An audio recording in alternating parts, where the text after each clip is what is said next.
Welcome to Grace Fellowship Baptist Church Wednesday evening Bible study for Wednesday, January 3rd, 2024. We are in the book of 1 Kings in chapter 5. Verse 1. When Hiram, king of Tyre, heard that Solomon had been anointed king to succeed his father David, he sent his envoys to Solomon because he had always been on friendly terms with David. The introduction of this chapter deals with international relations that Solomon had. And Tyre was on the coast northwest of Israel. Lebanon was between them. And Tyre was Sidonians. They were Phoenicians. They plied the seas in ships. That was their success in life. They were seamen. They had very little land holdings. They succeeded in staying free and profitable because they brought goods all over the Mediterranean. They knew more about the Mediterranean than anybody else in the Mediterranean. There were other cultures that were seafaring, but none of them went all over the whole Mediterranean. Traditionally, their enemies were the Lebanese and the Hittites that were north of Lebanon, and the Canaanites that had been in Israel, including the Philistines. Well, David conquered all those people.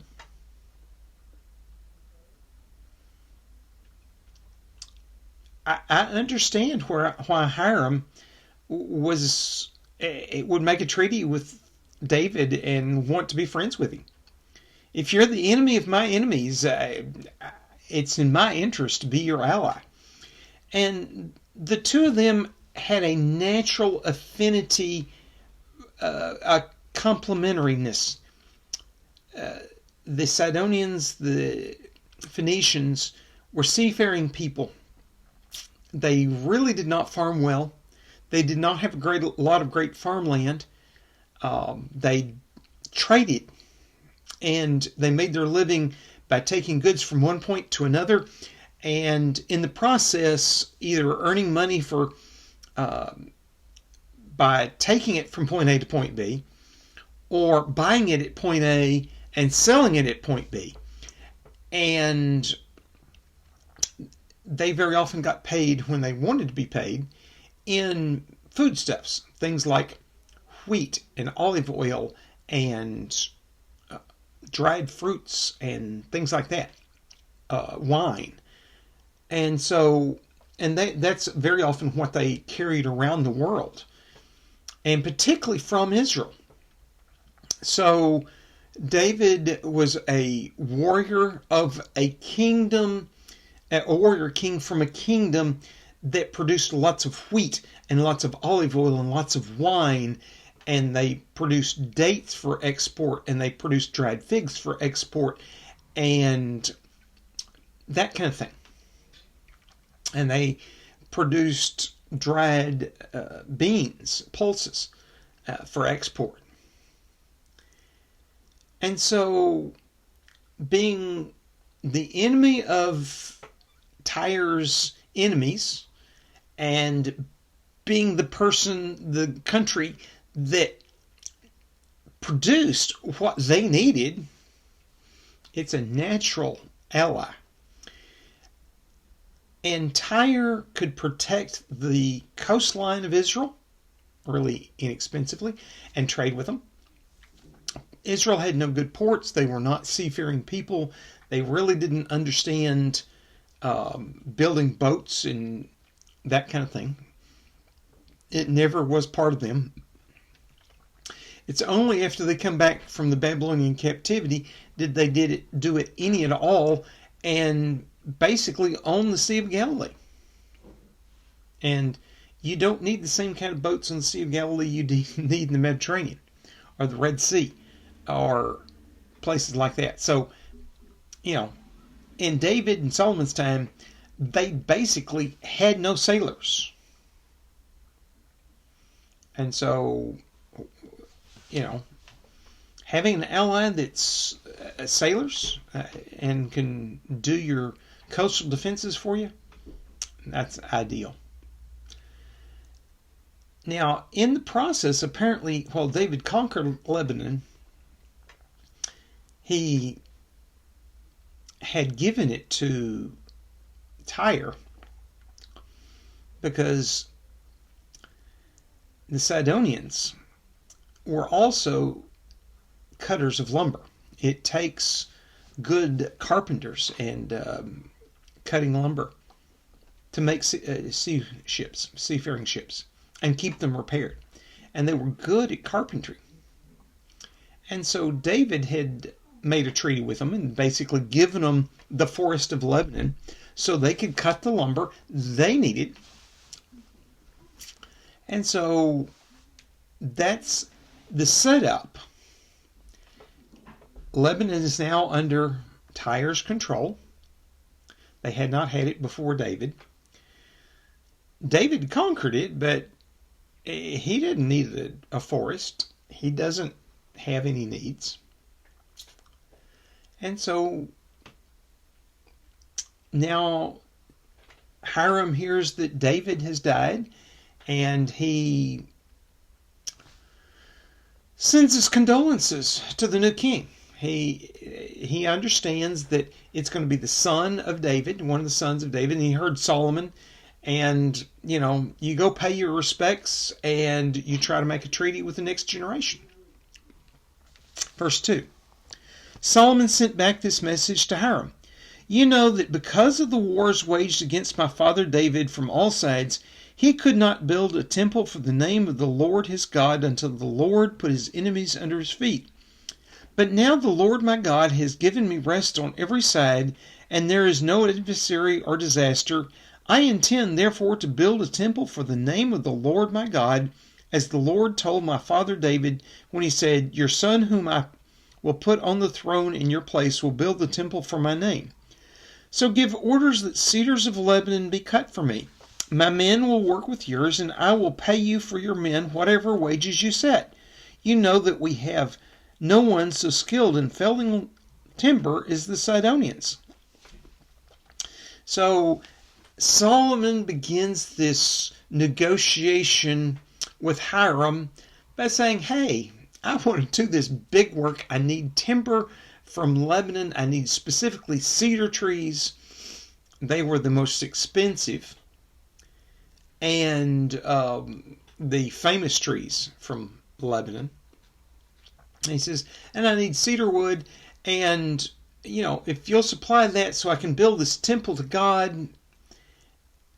And by the way, where Lord was mentioned there, it was Yahweh. He was being very specific. I'm going to build a temple to Yahweh. And your men can do it. I'll send some of my men to go help yours, and I'll pay everybody's wages. If you'll just send me the wood. I mean, this is a business proposition between two kings. And you know,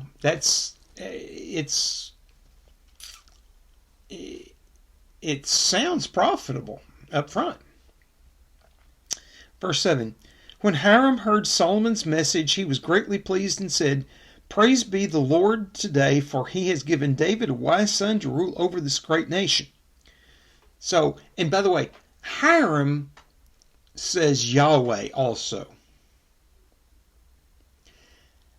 Hiram recognizes that Solomon is wise and that Solomon is going to be a good ruler. And is pleased that Yahweh has blessed the country with a wise ruler. He knew David was a man of war and a warrior, and Solomon is now going to be a builder, an administrator, and be a wise king. And he praises God for that. Verse 8. So Hiram sent word to Solomon, I have received the message you sent me and will do all you want in providing the cedar and pine logs. My men will haul them down from Lebanon to the sea, and I will float them in rafts by sea to the place you specify. There I will separate them, and you can take them away. And you are to grant my wish by providing food for my royal household. So we have both royal letters copied in Scripture here.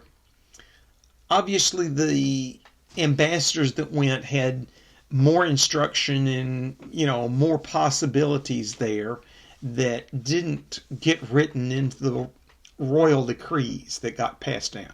Let's face it, the equivalent of paper and ink were expensive and writing was expensive, so you didn't write long letters.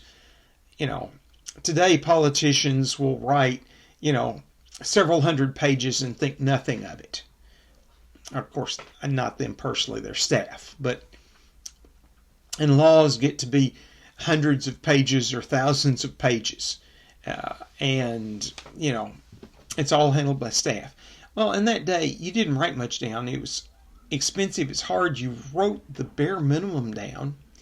And the people you sent and the people that negotiated this, they negotiated the details and they basically shook hands. And then when the king sent the official correspondence back and forth, the details weren't in writing. That was memorized by the negotiators on both sides, the ambassadors on both sides. And the kings basically wrote, sure, go for it.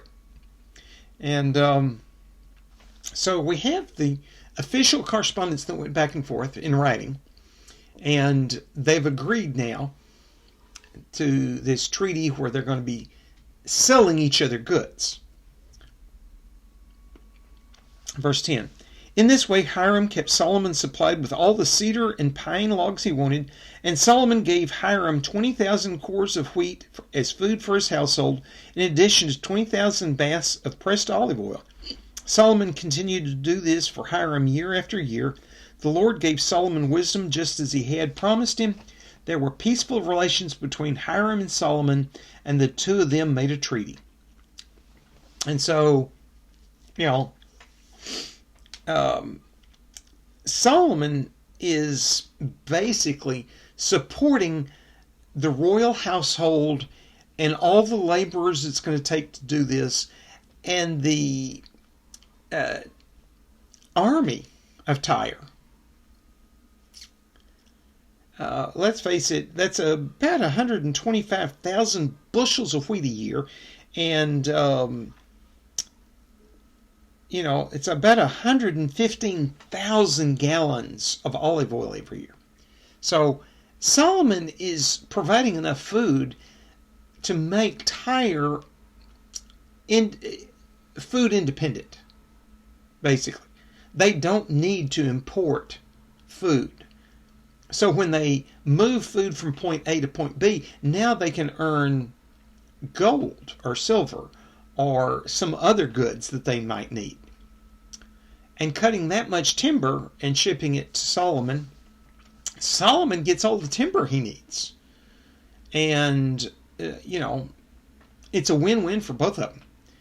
Both of them get something that they find hard to get in their own country and supply something that they have that's cheap. And Hiram gets to keep his timber cutters and his carpenters employed all year round, year after year after year. So they become prosperous. His country becomes prosperous. They can make ships better because, that's all they have to do. They don't have to try to grow food and cut up and all the details that they'd had to do before because of this treaty. And they know both parties know they're getting a good end of this. And they know that the last independent country it's surrounding is not going to attack them. Solomon knows Egypt's not going to attack them because he's married to the daughter of Pharaoh. He knows all the other countries other than Tyre are not going to attack him because he is their king, all the way over to what's now Iraq and Saudi Arabia. The areas where he doesn't control are across a desert, across some major geographical feature like the Mediterranean or the Euphrates River, and thousands of miles of supply chain. And he has his army all the way out there and all through this cold country. So he's not worried about being attacked. There's no major countries east of his territory at that point in time. The Babylonian Empire, Sumerian Empire, well, Babylon is in the future. The Sumerian Empire is on the decline, and it was the one that was out there in that area before this. Egypt is at a low point also. That's probably why they negotiated with Israel instead of attacking. They weren't at strength. And they probably had enemies to the south they were having to deal with. Tyre was the only other power, and they see it in their interest that instead of antagonize our food supply, let's make a treaty with them, and they want to do this great work and keep us prosperous. Well, yeah, we can do that. So Tyre benefits, Israel benefits, and basically Solomon is financing two different countries. So Tyre is not going to want to upset that system. They're getting fed by Solomon. Verse 13. King Solomon conscripted laborers from all Israel, 30,000 men. He sent them off to Lebanon in shifts of 10,000 a month, so that they spent 1 month in Lebanon and 2 months at home. Adoniram was in charge of forced labor. Solomon had 70,000 carriers and 80,000 stone cutters in the hills, as well as 3,300 foremen who supervised the project and directed the workmen. At the king's command, they removed from the quarry large quantities of quality stone to provide a foundation of dressed stone for the temple. The craftsmen of Solomon and Hiram and the men of Gebel cut and prepared the timber and stone for the building of the temple. And a footnote in my Bible says Gebel was also known as Babylos. It was the city that was built on the site where God confused the languages of the people. At that time, it's known as Shinar. Later, it becomes known as Babylon. So, he's hiring from the country just east of his border the best stonecutters in the world. They lived in a very arid area. They had lots of stone, and they were some of the first stone builders who built with stone in the world. They didn't build as grand of structures as they did in Egypt, but they built them before that. They did build a couple of small pyramids before the Egyptians did, but they abandoned that. The Egyptians were the ones, of course, who mastered that in the Old World. In the New World, you had pyramid builders in Mesoamerica. Again, another country where a very centralized government to handle food production and the building of the public goods, like Egypt. So, but they also were an area where there was a constant warfare going on, essentially. And so defensive structures and defensive fortifications were their specialty. In Egypt, you had to either attack from the sea, which means you had to have the Phoenicians backing you for you to get there, because if you wanted to put an army through the sea, you basically had to hire them or pay them off at least to ignore you going through with your troops, because they kind of viewed the Mediterranean Ocean as their land. Most Mediterranean civilizations, they had some land mass that was theirs, and they would defend the coast. The Phoenicians defended the ocean, and they were the sailors and the navies. And if you say were Greek and you built a Greek navy, you either had to defeat the Phoenicians to use the ocean, or you had to hire them off so you could travel through. Well, that gets expensive if you want to travel all the way across the Mediterranean and go attack, say, Egypt. And the Hittites were also a seafaring people, but again, they didn't control the Mediterranean. They dealt with the Black Sea and that area, because the Phoenicians, while they traded there, they didn't control it.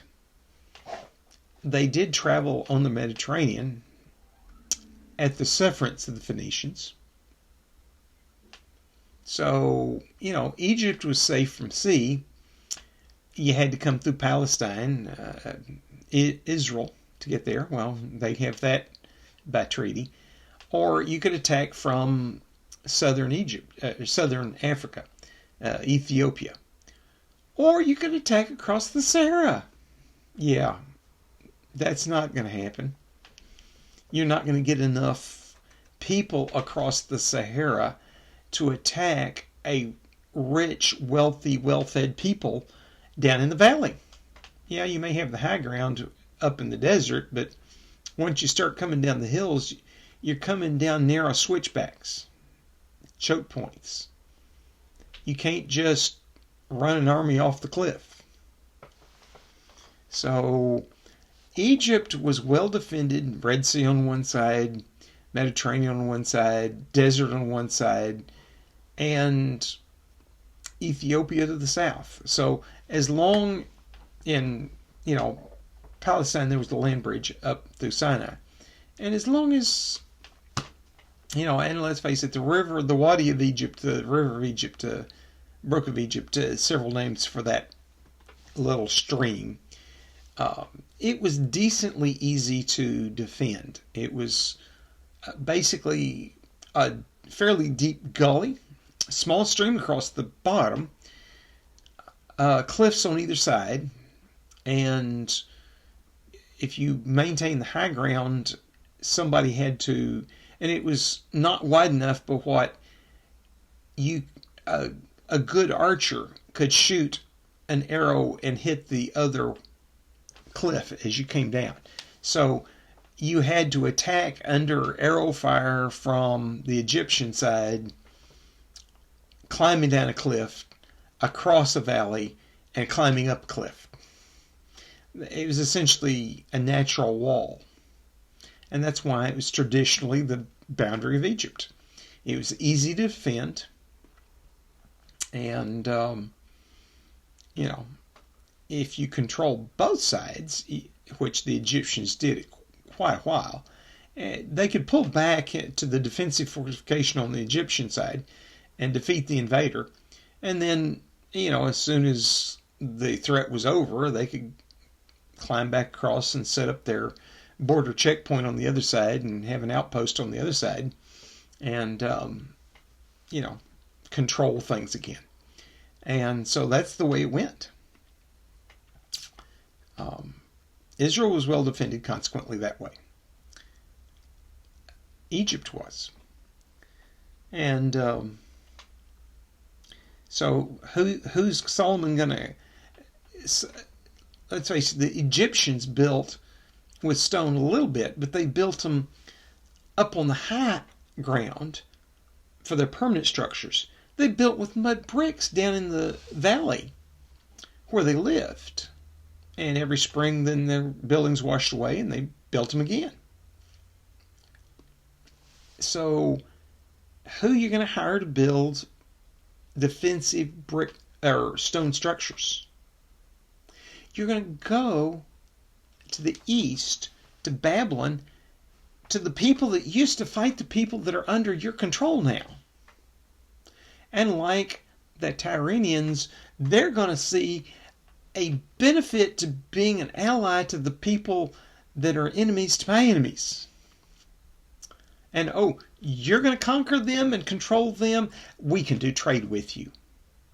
And Solomon says, hey, I'm building buildings. I need stonecutters. I need people that know how to build palaces and walls. And can I hire your guys? And just like Hiram from Tyre, they're going to go, sure, you're going to make us prosperous and keep us safe. We'll keep you safe. This is a win-win. So he hires people.